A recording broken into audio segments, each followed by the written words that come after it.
हाथी और बकरी की कहानी। एक जंगल में एक हाथी और एक बकरी रहते थे। दोनों बहुत पक्के दोस्त थे। दोनों साथ में मिलकर हर दिन खाने की तलाश करते और साथ में ही खाते थे। एक दिन दोनों खाने की तलाश में अपने जंगल से बहुत दूर निकल गए। वहां उन्हें एक तालाब दिखाई दिया। उसी तालाब के किनारे एक बेर का पेड़ था।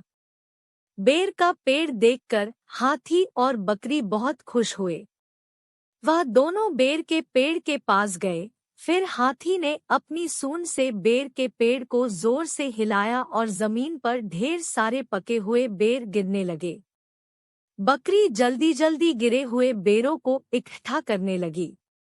संयोगवश उसी बेर के पेड़ पर एक चिड़िया का घोंसला भी था, जिसमें चिड़िया का एक बच्चा सो रहा था और चिड़िया दाने की खोज में कहीं गई हुई थी। बेर का पेड़ जोर से हिलाने के कारण चिड़िया का बच्चा घोंसले से बाहर तालाब में गिर पड़ा और डूबने लगा। चिड़िया के बच्चे को डूबता हुआ देखकर उसे बचाने के लिए बकरी तालाब में कूद गई, लेकिन बकरी को तैरना नहीं आता था।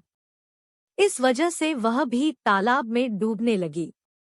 बकरी को डूबता हुआ देखकर हाथी भी तालाब में कूद गया और उसने चिड़िया के बच्चे और बकरी दोनों को डूबने से बचा लिया।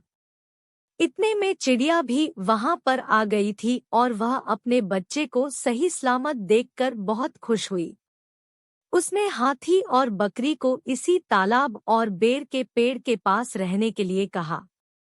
तब से हाथी और बकरी भी चिड़िया के साथ उस बेर के पेड़ के नीचे रहने लगे।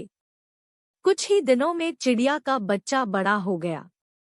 चिड़िया अपने बच्चे के साथ जंगल में घूमकर आती थी और हाथी और बकरी को जंगल में किस पेड़ पर फल लगे हैं, इसकी जानकारी देती थी।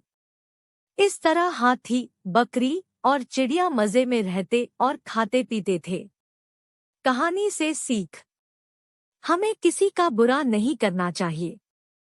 अगर हमारी गलती से किसी को परेशानी होती है तो उस गलती को सुधारना चाहिए और मनमुटाव दूर करते हुए एक दूसरे की मदद करनी चाहिए।